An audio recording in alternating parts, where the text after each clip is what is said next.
conversa. Temos connosco hoje o professor Nuno, que trabalha no Centro de Estatística da Universidade de Lisboa. É também professor no Departamento de Matemática e Ciências Informáticas da Universidade de Varsóvia e faz parte do Conselho Nacional Científico em encefalomielite miálgica, Covid longo e outras doenças virais fatigantes. Muito obrigada pela sua presença. Tá? Muito obrigado, eu. É um prazer tê-lo aqui. E vamos começar então aqui o nosso talk show. Vai ser assim uma coisa mais informal, em que vamos ter assim uma conversa. E gostava de começar a perguntar como é que despertou o seu interesse na encefalomielite miálgica. Ah, bem, esta é uma história longa que eu vou tentar encurtá-la, mas tudo começou quando eu estava a trabalhar na London School of Hygiene and Tropical Medicine, em que tive que trabalhar para o grupo Cure Me, que é no fundo o grupo curador do biobanco da MCFS no Reino Unido, que me pediu para eu fazer umas análises estatísticas exatamente dos dados do biobanco. Por isso eu trabalhei, digamos, como estatístico por uns quantos meses para o Cure Me. Uh, Fiquei interessado na doença. A professora Eliana Lacerda, naquela altura, tinha submetido uma candidatura para uma cost action que, no fundo, deu origem à rede europeia da MCFS, a rede Euromin, e ela, às 2 por 3, disse-me que havia a possibilidade de incluir um representante português na rede.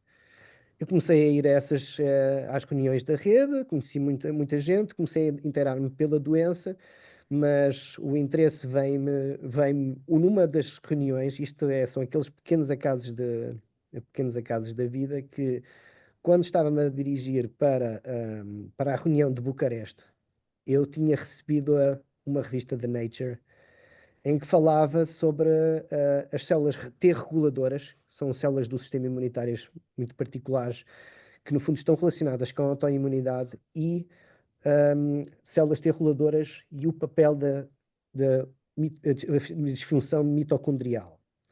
E estas duas palavras, estes dois termos, células T reguladoras e sim, a disfunção mitocondrial, foram duas coisas que ressonaram na minha cabeça, porque primeiro as células T reguladoras foram parte do meu doutoramento em imunologia teórica, e depois a disfunção mitocondrial era um dos termos que eu tinha ouvido falar dentro digamos, da rede. E nessa, digamos, comecei a ler um pouco mais, com mais detalhe, a literatura de síndrome de fadiga crónica, e percebi que havia ligações, principalmente à autoimunidade, que estavam relacionadas com o meu doutoramento. E foi por aí que eu entrei verdadeiramente na investigação da MCFS. Incrível. Uhum. Como tudo se ligou, tanto a parte do seu Sim, doutoramento como depois de uma revista, tudo fez sentido. sim, Que falou sim, é de que exatamente.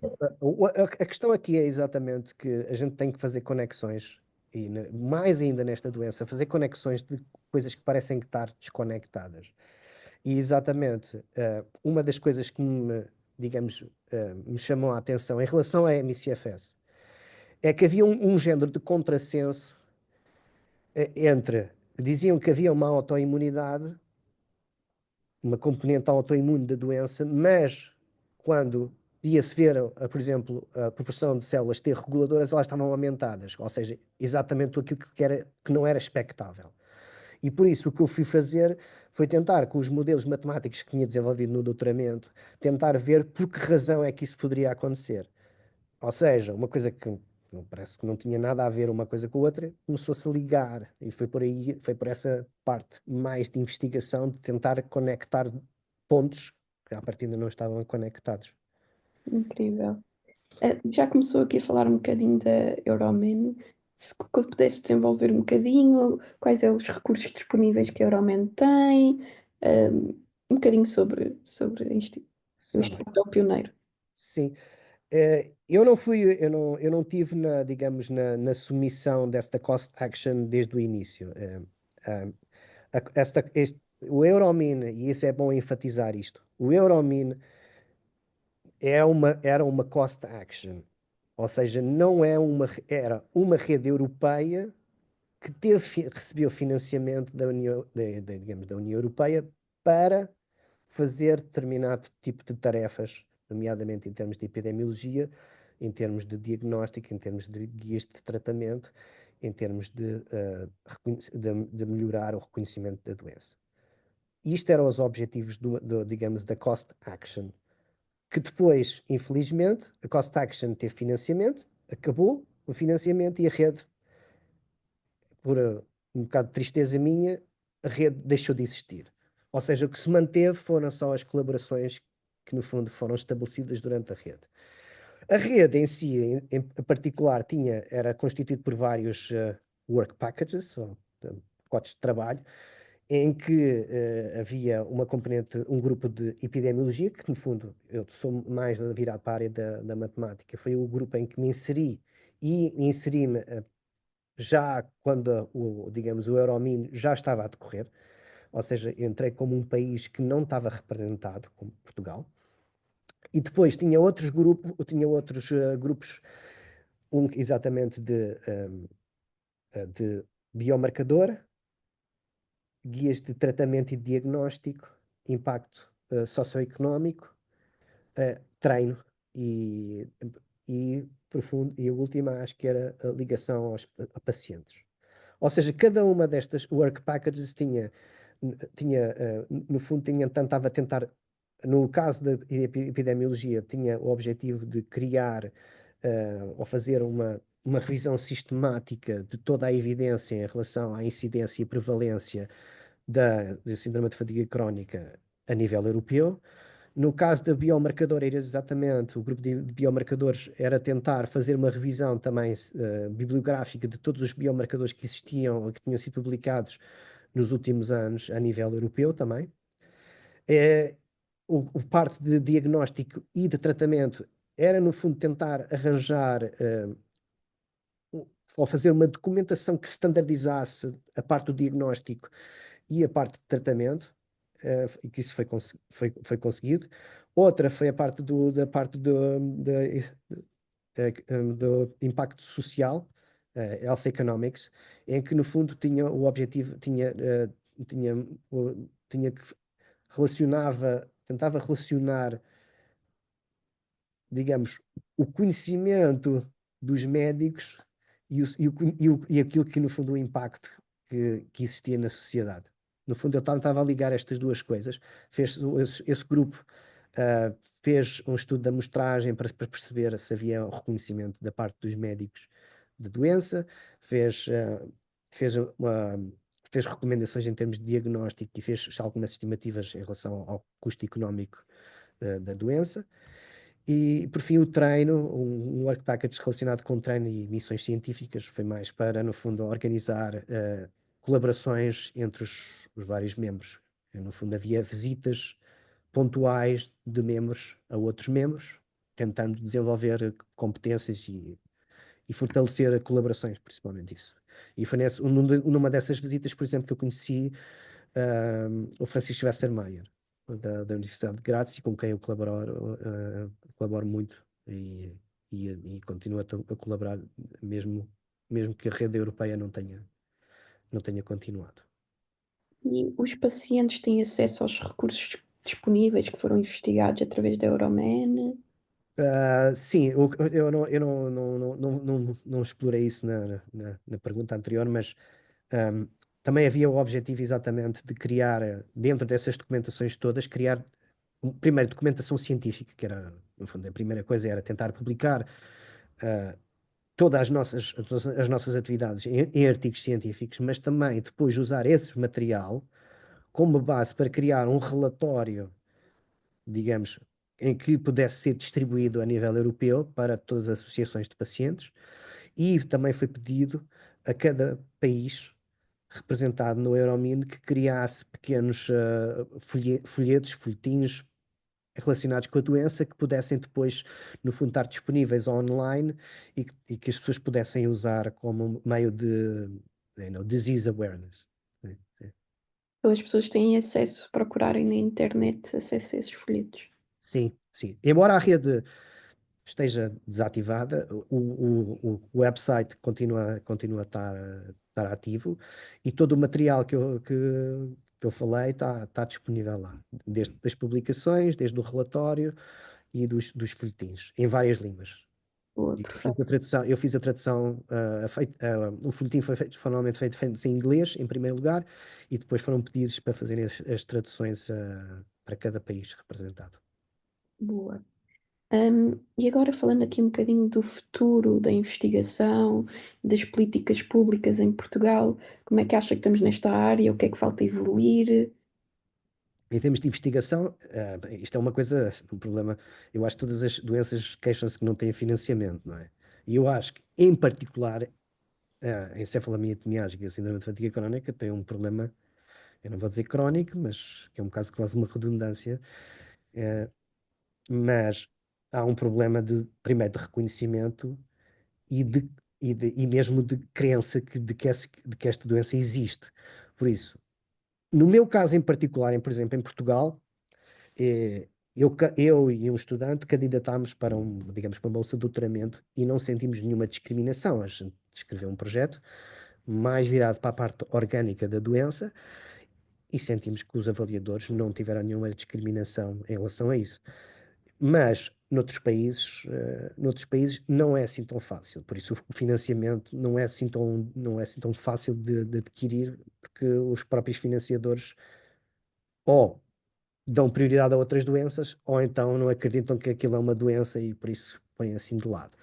Tem havido agora assim uma certa pressão de muita gente, nomeadamente das associações de pacientes, para criar condições de financiamento específicas para a doença. Em Portugal, eu não conheço, digamos, não conheço nenhuma iniciativa específica, por exemplo, da Fundação para a Ciência e Tecnologia que permita isso, mas eu acho que a Fundação para a Ciência e Tecnologia normalmente não tem canalização científica feita dessa forma, por doença. E por isso, que esse é um dos problemas, que é, quando a competição é aberta, em termos de financiamento, ganha a doença que no fundo tem mais reconhecimento. E por isso não há aqui não há uma oportunidade igual. E por isso normalmente os financiamentos são dados a doenças que têm maior implicação social e no fundo populações minoritárias são um bocadinho discriminadas nesse sentido.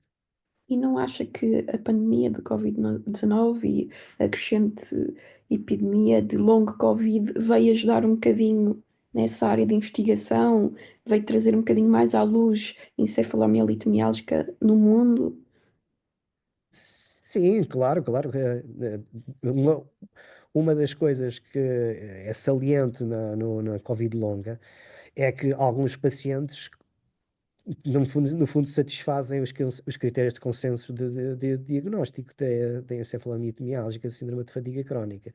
E nesse aspecto, como a pandemia tocou a milhões de pessoas, também o número de casos aumentou exponencialmente. E por isso, à partida, isso criou condições para que pelo menos haja um maior reconhecimento. Infelizmente, e agora digo eu assim, o que está a ser feito a nível internacional é que eh, poucas, poucas, poucas lições foram tiradas da literatura da encefalomielite miálgica síndrome de fadiga crónica quando se faz estudos em Covid longa. Por isso está-se a cair nos mesmos problemas. Definição da doença, diagnóstico, depois de tratamento, tudo isso. E por isso eu acho que é uma oportunidade, mas eu não estou assim tão otimista que a investigação vai dar assim tantos frutos, porque eu vejo os mesmos problemas a serem repetidos, mas agora sob o nome de Covid longa. E eu acho que não houve, pensei que houvesse uma aproximação muito maior entre os investigadores de Covid longa aos investigadores de encefalomielite miálgica de síndrome de fadiga crónica. Eu não vejo isso. Vejo os grandes grupos científicos a executarem os seus estudos, mas não vejo nenhum especialista em síndrome de fadiga crónica incluído neles. E por isso eu vejo, digamos, os mesmos problemas a acontecerem. É uma pena, porque assim está-se a repetir investigação, porque há coisas tão valiosas na encefalomielite miálgica que são fundamentais na investigação do long Covid. Claro, claro. E uma das questões, exatamente, que tem sido discutida, foi muito discutido dentro do Euromina, no fundo era qual é a definição da doença, não é? E a partir do momento, pelo menos no Euromin, fez, pelo menos votou dois critérios que eram fundamentais de diagnóstico, que era do centro da CDC e do critério de consenso de canadiano, em que tem determinadas características e este é a nossa, digamos, o nosso consenso. E quando vamos para o long Covid, a investigação que a gente faz, não se consegue perceber o que é que as pessoas estão a fazer. Porque, no fundo, eles não têm um critério bastante amplo e isso dá asa que qualquer pessoa, no fundo, faça a definição da doença de acordo com aquilo que lhe apetece. E por isso, no fundo, chega-se ao fim, a gente quer comparar a literatura e a literatura não é comparável, porque o recrutamento dos pacientes foi feito determinados critérios, nomeadamente de sintomas, mas depois um estudo é feito com um determinado critério de sintomas, o outro é feito com outro critério de sintomas e depois queremos comparar os estudos para, no fundo, que esse é que é verdadeiramente o passo seguinte da investigação científica, é compilar a evidência científica para depois fazer, no fundo, desenvolver melhores tratamentos. Mas se os estudos não são comparáveis, porque usam-se definições diferentes da doença, isso provoca muitas limitações. Claro, era preciso ser mais balizado de forma a enquadrar melhor os estudos para depois serem comparados. Sim, Em sim, no fundo, Portugal, o que eu queria falar era a parte do diagnóstico, não é? No fundo, a Organização Mundial de Saúde definiu a Covid longa de uma forma muito, digamos, genérica. Apenas 3 meses, de 3 meses após a infecção e a pessoa continuar a manifestar algum sintoma, não é? Quando depois vai fazer o resto, o que é que a gente vai fazer, não é? Há uns que eu acho que, no fundo, aí, o síndrome de fadiga crónica poderia ajudar, não é? No fundo, podia-se ter Covid longa, vertente, variante de síndrome de fadiga crónica e utilizar os critérios de diagnóstico como deve ser, e aí, tudo bem. E depois definir um outro, no fundo, outro critério de diagnóstico para de Covid longa que não seja MICFS. E, no fundo, quando os estudos fossem reportados, houvesse essa estratificação dos próprios pacientes. Mas como eles agora estão todos misturados, uma pessoa consegue, é muito difícil de uma pessoa conseguir ver o que é que está a acontecer. seria então fundamental que houvessem políticas públicas que dessem essa balização aos médicos para que a nível diagnóstico houvesse essa diferenciação entre Covid longa, a parte de MI/CFS e Covid longa, por exemplo, a parte mais respiratória das pessoas que estiveram internadas em cuidados intensivos, Sim, etc. sim, sim, Um, sim. Sim, no em- fundo, isso é o que seria bom, era exatamente haver grupos de consenso que, no fundo, pudesse, de alguma forma, padronizar os diagnósticos. Que isso é o que é fundamental, na parte científica, né? Se a gente, uma das questões fundamentais em ciência é os estudos serem repetíveis ou replicáveis, né? E nesse aspecto, se nós temos uma ferramenta de diagnóstico que no fundo padroniza os pacientes de alguma forma, no fundo isso ajuda depois de que um estudo feito digamos, em Portugal seja comparável com um estudo feito na Espanha. E aí, ao tentar, no fundo, agregar essa evidência científica de dois países distintos, né, a gente consiga, no fundo, melhorar o conhecimento da doença. É nesse sentido que no fundo, a parte de consenso é fundamental. Não é? É isso mesmo.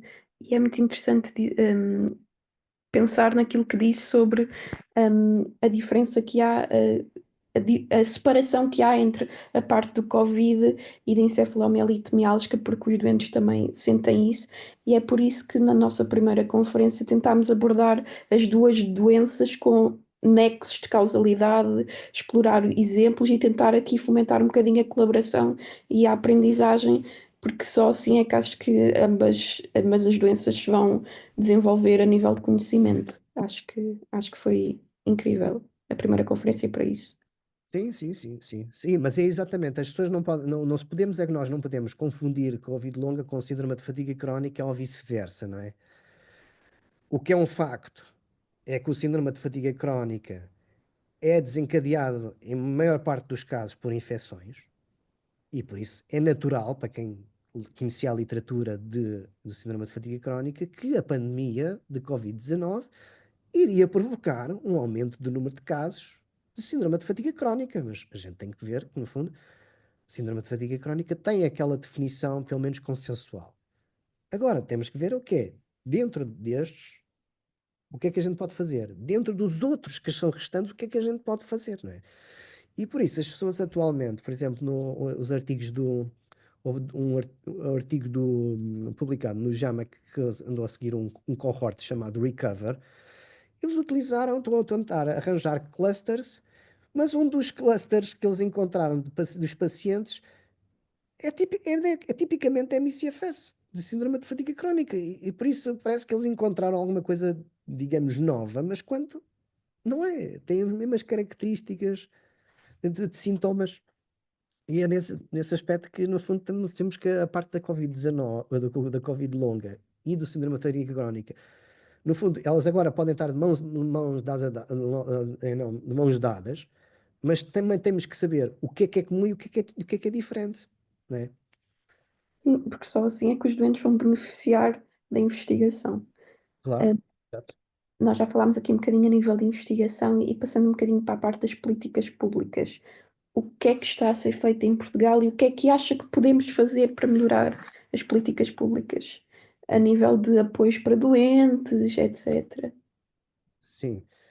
Bem, primeira coisa, eu vou dizer, eu sou investigador, por isso, em termos de ciências, digamos, de políticas de saúde pública, eu não sou a pessoa mais indicada para falar sobre isso, mas algumas coisas eu posso, no fundo, posso dizer, não é?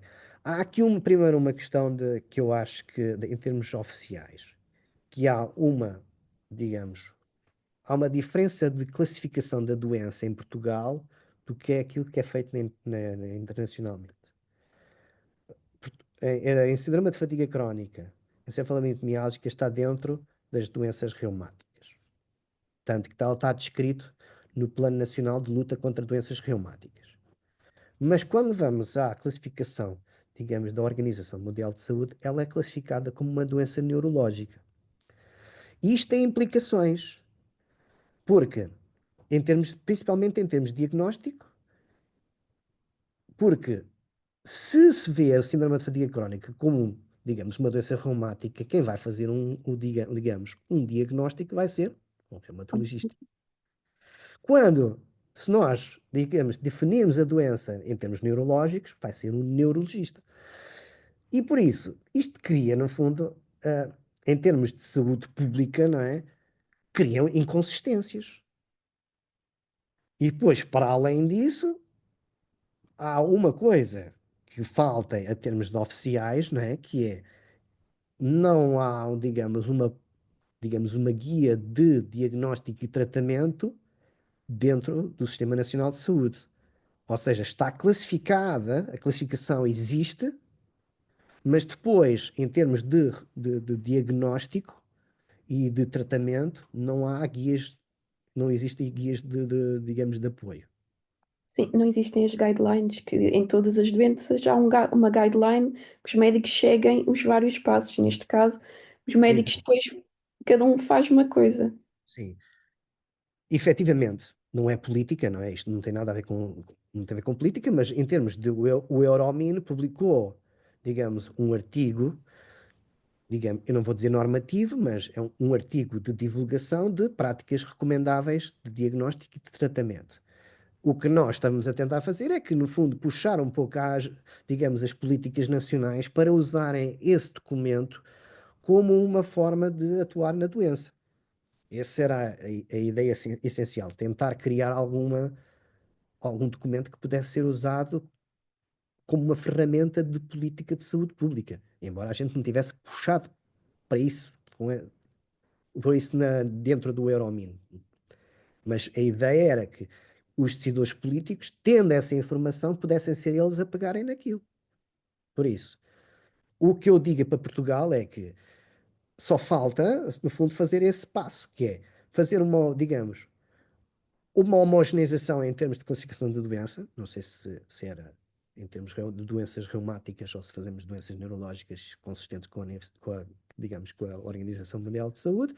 E depois, no fundo, havendo, digamos, essas guias recomendáveis da Euromin, que vale dentro, no fundo, dentro do âmbito daquela cost action, poderá ser usada como uma forma no fundo, ter uma guia de tratamento e diagnóstico em Portugal. Por isso agora só falta vontade de quem, no fundo, quem pode decidir em termos de saúde pública. Exatamente, porque o trabalho já está feito, é só dar o próximo passo a nível para os médicos poderem utilizar o trabalho já feito pela investigação. Sim, no fundo pode haver um trabalho de atualização. Também, a ciência está sempre, no fundo, está sempre a avançar dentro do possível. E por isso, essas guias de diagnóstico, em termos do Euromina, o que nós idealizámos, foi mais ou menos isto, cria-se um documento que, no fundo, eu vou dizer, é um pouco genérico. Ou seja, isto são as práticas que são recomendadas de acordo com os consensos entre médicos, investigadores e todos os stakeholders envolvidos na Euromina. Agora, o que falta fazer é, dentro daquelas recomendações, se elas são execuíveis em cada Sistema Nacional de Saúde, né? Claro. Em Portugal tem uma certa determinada forma de atuar, por exemplo, no Reino Unido, onde eu vivi, tem outra forma de atuar, em termos de relação de paciente com o Sistema Nacional de Saúde, né? Por exemplo, dirigia-me a um hospital e se eles tinham alguma desconfiança que eu tinha um determinado problema de saúde, direcionavam para um especialista. Em Portugal não é bem esse exatamente esses são os trâmites. Não é? Se calhar é direcionado para o médico de família. Por isso, no fundo, tinha-se ter uma harmonização, digamos, de essa tal guia para o funcionamento, digamos, básico do Sistema Nacional de Saúde. Falta também fazer isso, ou seja, dentro das recomendações, o que é execuível fazer dentro do Sistema Nacional de Saúde e aquilo que não é, ou aquilo que deve ser realmente feito e aquilo que é, digamos, opcional, digamos. Essa guia, se calhar, devia ser disponibilizada aos médicos de família para eles terem um conhecimento mínimo para conseguirem encaminhar os doentes para os especialistas. Acho que isso seria fundamental. Sim, sim, é o que eu digo, eu não lido com pacientes. A única coisa que eu lido indiretamente no sentido de conheço os pacientes e falo com eles. E não sei como é que é feito o diagnóstico em Portugal, mas, por exemplo, no Reino Unido, o diagnóstico primário é feito normalmente por um médico de família. Não é? E por isso, porque no fundo o diagnóstico em si, não é? Como tem que se esperar 6 meses para que haja um diagnóstico de síndrome de fadiga crónica encefalomialgica, temos que esperar pelo menos esses 6 meses. Por isso, não é, digamos, não é o hospital que vai fazer esse diagnóstico, vai ser quem está a seguir esse paciente ao longo, digamos, mês a mês. Vamos. E por isso, em Portugal, eu acho que seria o mais sensato exatamente fazer o médico de família estar habilitado, no fundo, dessas guias de diagnóstico e de tratamento, porque é a pessoa que, no fundo, está a seguir, digamos, uma pessoa que está, digamos, nessas condições que poderá ir para a cronicidade, que possa dar, no fundo, dar o apoio logo desde o início. Eu Exatamente. acho que não serão o staff do hospital, que ou médicos do hospital que vão fazer um diagnóstico, a não ser que, e agora aí, a não ser que seja um caso de crash que muitos dos pacientes sofrem, né? E aí sim, só por uma questão de curiosidade. Quando eu era representante do português da Euromin, fui contactado uh, pela professora Modra Murovska, que era, digamos, a poderosa chefona da rede, que me tinha sido contactada por uma paciente portuguesa que estava em condições de saúde muito debilitadas e que ela não sabia como é que havia de agir. E por isso ela passou para mim e eu é que tive que passar os contactos. Eu passei o contacto, até acho que até passei do contacto do professor Jaime Branco. É. Mas está a ver, estas coisas, a situação aqui, nesse caso aí em particular, poderia ser, no fundo, que o hospital fosse o ponto de referência, né? Porque a pessoa está numa situação muito debilitada, tem que ir para as urgências. Agora, em termos de um diagnóstico atempado, eu acho que seria ser para o primeiro ponto o primeiro ponto de contacto seria o médico de família. E também achei muito interessante aqui a parte que falou que em Portugal é considerada uma doença reumática, reumatológica, e no estrangeiro é mais vista como uma doença neurológica. E tal Eu, até deixa-me só dizer, o que eu vou dizer é assim, o que eu disse é, o que está escrito em termos de documentação oficial, eu não estou aqui eu só estou a dizer o que é que está na documentação Ah, oficial. Na documentação oficial, a encefalomialgia, a síndrome de fadiga crónica, está no Plano Nacional de Luta contra Doenças Reumáticas. Depois, o que é que os médicos fazem? Isso já é outra coisa, né? Porque isto é, o de facto é muito diferente do que é que está no papel, não é? E depois, em termos de Organização Mundial de Saúde, que é isso que eu estou a dizer, a Organização Mundial de Saúde normalmente ela considera esta doença como uma doença neurológica. É nesse aspecto, só sim, em termos oficiais. mas Depois, até faz sentido. como é que as coisas evoluem em cada Sistema Nacional de Saúde é que pode ser diferente, não é? Porque, por exemplo, no Reino Unido, eu não sei se, no fundo, ela está dentro da encefalomialgia, a síndrome de fadiga, não está dentro das doenças crónicas, não é? É nesse aspecto que eu queria só esclarecer, não é? A nível de patologia até faz sentido ser mais neurológica, porque a doença é marcada muito pelas disautonomias, e a nível de disautonomia não há nada melhor do que um neurologista para tratar. Mas se calhar aqui o mais importante seria termos hipótese de ter uma consulta multidisciplinar, porque esta doença é uma doença que afeta os vários sistemas, portanto seria indicado termos um neurologista, um reumatologista, um infecciologista, etc. E se calhar, a nível de políticas públicas, seria muito interessante criarmos uma consulta multidisciplinar, como há para outras patologias. Sim, sim. E dentro do Euromine, houve uma discussão exatamente de criar ou de sugerir a criação de centros de referência, em que, no fundo, fazia sentido ter essas consultas multidisciplinares, né? E fez-se um género de um cálculo, assim, eu não vou dizer grosseiro, mas não é um cálculo, assim, muito substanciado em estatísticas oficiais, porque as estatísticas oficiais praticamente não existem. E por isso é que este aqui eu estou a dizer que isto é um bocado, não vou dizer a olho, mas Portugal, à partida, pelo tamanho de Portugal, deveria ter à volta de um centro de referência. No Reino Unido poderia ser dois a três, por exemplo, só em comparação. No fundo, o que eu acho é que, no fundo, havendo centro de referência, tem duas vantagens. Primeiro, os pacientes sentem-se acompanhados por pessoas que compreendem a doença. E segundo, e agora que é a parte que me toca, porque eu não sou clínico, ajuda e facilita fazer investigação. Porque, no fundo, temos acesso, como investigadores, temos acesso, digamos, acesso aos pacientes e, digamos, à sua história clínica, aos seus dados biológicos e tudo isso. Isso tem essa vantagem, porque, no fundo, fazer estudos ah, em que as pessoas estão completamente dispersas é muito difícil de fazer estudos de larga escala, a não ser feitos em centros. Exatamente, e mesmo para fazer estudos a nível de nova terapêutica, seria muito mais fácil tendo um centro de referência em que os doentes estariam lá.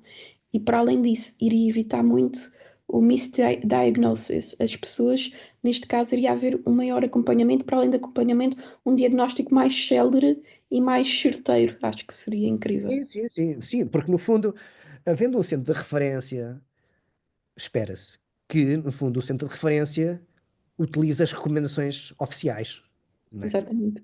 E por isso aumenta a homogeneidade do diagnóstico e não reinterpretação da doença por cada médico. Exatamente. Sim. E aqui evitávamos um bocadinho a parte da do envio destes doentes para a psiquiatria, que infelizmente ainda acontece muito, Sim, um, sim, e os doentes estariam muito mais bem acompanhados. sim. Um, não sei se quer acrescentar mais alguma coisa a nível desta pergunta. Se não, Da parte de psiquiatria. não, não, da parte da investigação e das políticas públicas. Uh, Ah, se não, não, eu acho que em sumário é, no fundo, haver. O que tem que haver é, no fundo, primordial é que, no fundo, a classificação, aqui o que eu digo é, em termos de classificação de doença, vai ditar como é que também o paciente vai ser visto, como exatamente se uma pessoa ver uma doença como psicológica, vai para a psicologia ou psiquiatria, né? exatamente, E por isso, no fundo, ter uma classificação de doença mais ou menos de acordo com o que existe internacionalmente, depois ter recomendações de diagnóstico e de tratamento, este é o que é, digamos, o básico, e depois, depois em último passo, é criar esse tal centro de referência que tem os seus problemas, porque no fundo, para ter centros de referência é preciso ter especialistas. E para isso é preciso primeiro que criar também esses especialistas, que têm que ter uma abordagem multidisciplinar, que no fundo tem essas duas coisas. Por isso é que eu ponho o centro de referência. Seria para os pacientes a prioridade talvez máxima, né? Mas é aquilo que é menos execuível neste momento. E as outras não, as outras são mais fáceis em termos de. Por isso, o centro de referência é trabalhar um pouco mais no médio a longo prazo para criar condições, digamos, profissionais para que, no fundo, haja know-how que possa ser integrado nesses centros de referência. Mas fazer um centro de referência com um ou dois especialistas, para já, não é? Pelo menos dava esse apoio. Não precisamos ter um centro de referência com um staff muito amplo. exatamente. Podia-se começar a passos pequenos. Eu, quando digo centro, podia ser unidade, não é? Uma coisa assim mais. Claro. Pegava-se num ou dois especialistas nesta área que já existem em Portugal e depois, a partir daí, formar-se-iam outros novos que permitissem então a sistematização. Eu, eu Agora, posso, eu posso diz-me, só acrescentar só mais uma coisa, e isto é só mais claro que sim, da claro que sim. parte da minha própria investigação, mas isto não tem a ver tanto, tem a ver com políticas públicas do ponto de vista de estatística, que é o que é isto. As doenças são invisíveis se elas não forem contabilizadas. E por isso, se queremos criar condições para, por exemplo, para uma criação de um centro de referência, nós precisamos, no fundo, para quem decide, temos que lhe demonstrar que isto é um verdadeiro problema de saúde pública. E por isso, um passo que eu, no fundo, estou a tentar puxar para cálculos de prevalência, ou seja, a proporção de população da população portuguesa que tem esta patologia, e criação também de estimação de incidência, para saber quantos casos é que têm por ano, para, no fundo, pôr não só o decisor político a dizer, ok, tenho aqui a evidência, mas para além disso também poder comparar a doença com outras doenças e do seu impacto a nível social, porque no fundo tudo isto as coisas estão ligadas, né? E por isso, em último caso, em termos de saúde pública, não tanto em termos de ciência, seria fazer uma recolha de dados a nível nacional que pudesse dar uma ideia de quantos casos é que existem em território nacional. Que sim, isso seria incrível. Nós agora temos aqui algumas perguntas que alguns doentes deixaram para si, que fazem parte da nossa associação. E a primeira seria: que conselhos daria a pessoas interessadas a fazer investigação sobre encefalomielite miálgica e long Covid em Portugal? Conselhos? Exatamente, conselhos. Eu dou um, que é assim, que eu tenho visto ao longo do tempo. Eu trabalho, como eu digo, eu trabalho desde 2015 em encefalomielite miálgica, síndrome de fatiga crónica. E eu tenho visto muita gente abandonar o campo, porque o campo é muito complicado de analisar. É uma doença complexa, multifatorial, com a estigmatização, com a descrença, tudo isto junto. Mas exatamente, eu acho que isso é uma oportunidade única de investigador. No fundo, se as coisas fossem fáceis, as pessoas já as tinham feito. E esse é o verdadeiro conselho que eu dou, que é, a gente não quer ter só de fazer trabalhos que sejam fáceis. E por isso, quem quer vir para a investigação tem que estar preparado para trabalhar num problema complexo, que tem grandes implicações em termos práticos. E por isso, essa parte de qualquer pessoa que, desde que tenha curiosidade em termos de como é que o organismo funciona, o síndrome de fadiga crónica indiretamente vai-lhe fazer com que essa pessoa aprenda tudo, porque no fundo, como é multissistémica, uma pessoa começa a pegar ali, pegar acolá e vai sabendo um pouco mais do sistema imunitário, depois mais o sistema autonómico, depois o sistema endócrino e no fundo, no final nós sabemos como é que um pouco mais de fisiologia humana e por isso, em termos de investigação, para quem gosta de ter uma visão holística do próprio organismo, a própria doença digamos, é fantástica em termos em termos de estudo. Só que tem que estar preparada para partir pedra. E, no fundo, o que eu digo é, uma pessoa não pode desmotivar porque os resultados não vão ser eureka, exatamente, passinho, passo a passo, a gente vai conseguindo descortinar mais um mecanismo, mais uma forma de poder, no fundo, ter uma ideia de que pode atuar ali, criar um ensaio clínico com uma nova droga que, no fundo, permita regular um determinado caminho biológico e só há oportunidades. Mas, Exatamente. mas com todos estes problemas, né? Não é uma doença complexa, multifatorial e que, no fundo, o problema de ser crónico também vem daí, né? A própria cronicidade é um problema em termos de investigação, não é? E há uma coisa que normalmente pouca gente fala, né? Que é qual é que é a própria dinâmica da doença, natural, a dinâmica natural da doença. E, e a maior parte das pessoas pensa que a doença é estável. No fundo, é como se estivesse chegando ali e não evolui, fica lá e já está. E uma das coisas que, por acaso, eu achei bastante interessante das guias de diagnóstico e de tratamento do Euromin e que foi exatamente sugerido pelo professor Luís Nacola, é que o diagnóstico de síndrome de fadiga crónica, encefalomialgia não é um diagnóstico, primeiro para a vida, é a primeira coisa.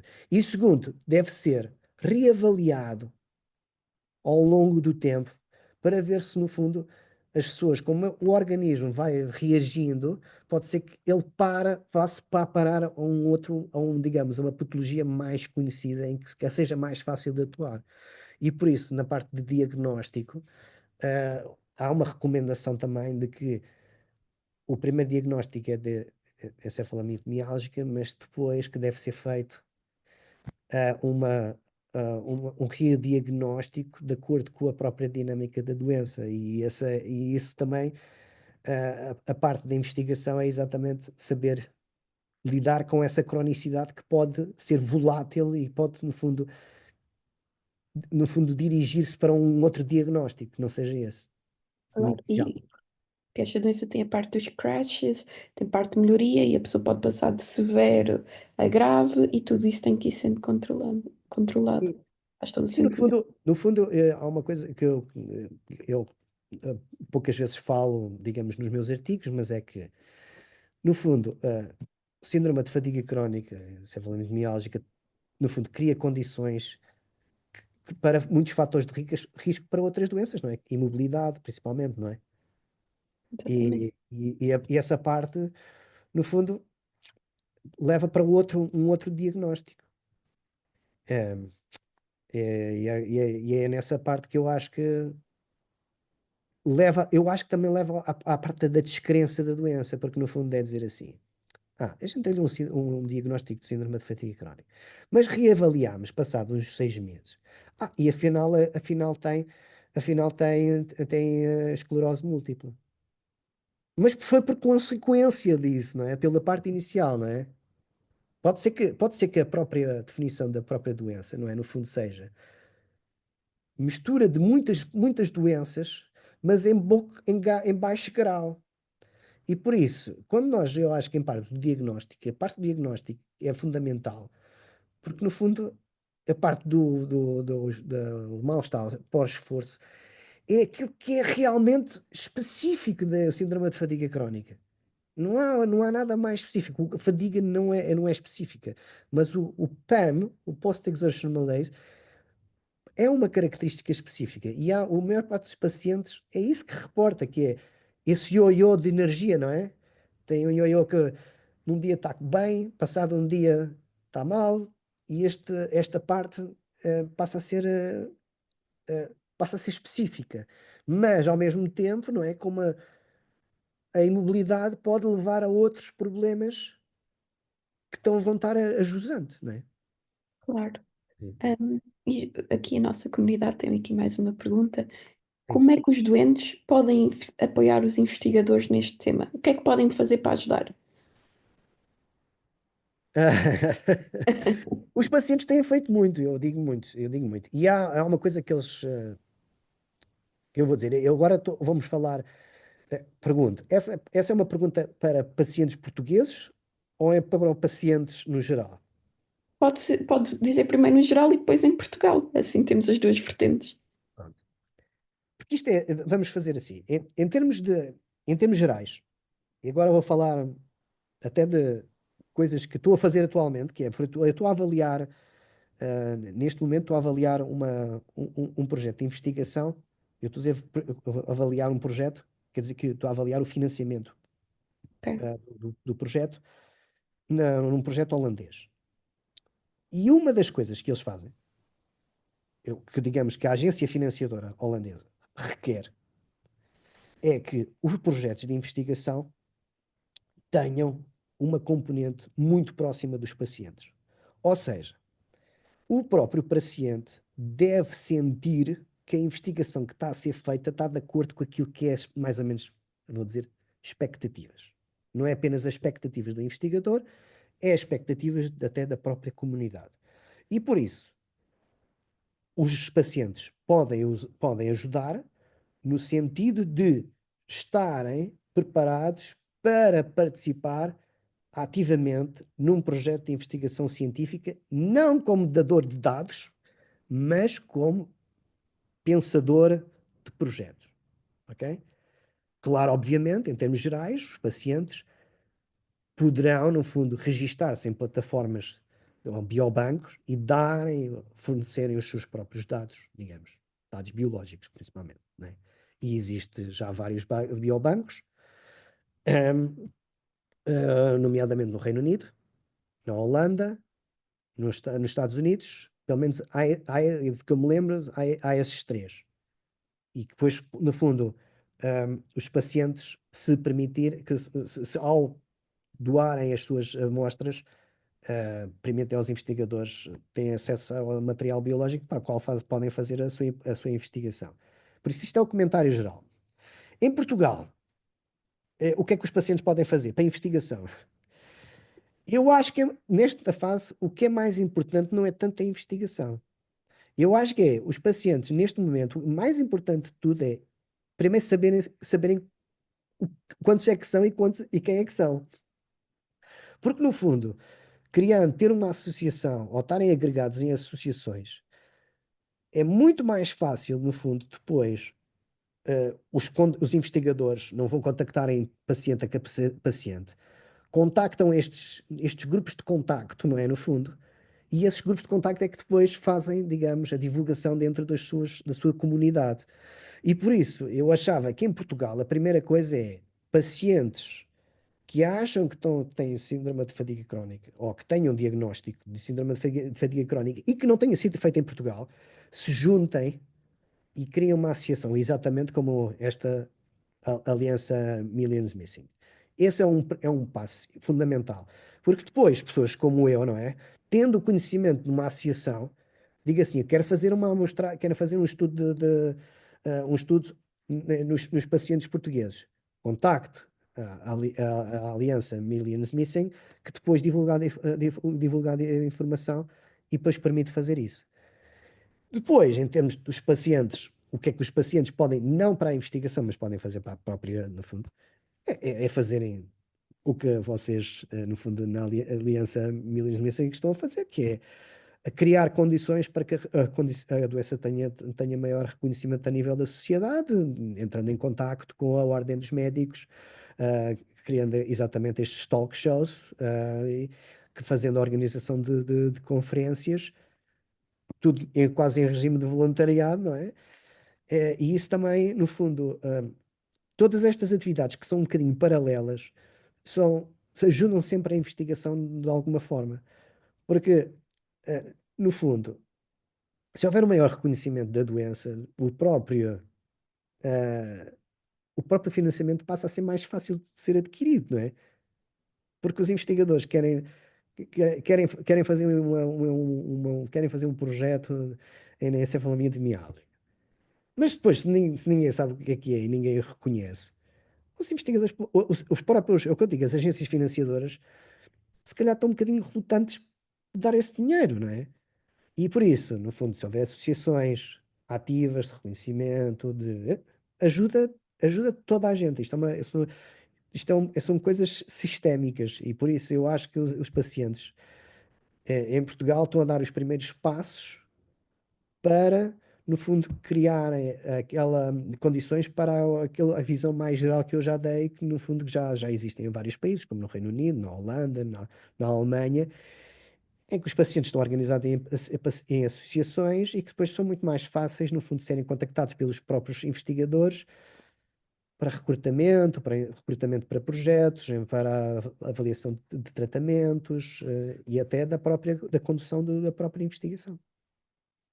Aqui um bocadinho no decorrer desta pergunta, uma última pergunta é que os doentes querem saber se podem ter um papel importante na formação médica, se as associações podem entrar em contacto com a formação médica, para aqui desenvolver um bocadinho mais os futuros médicos para a consciencialização desta doença.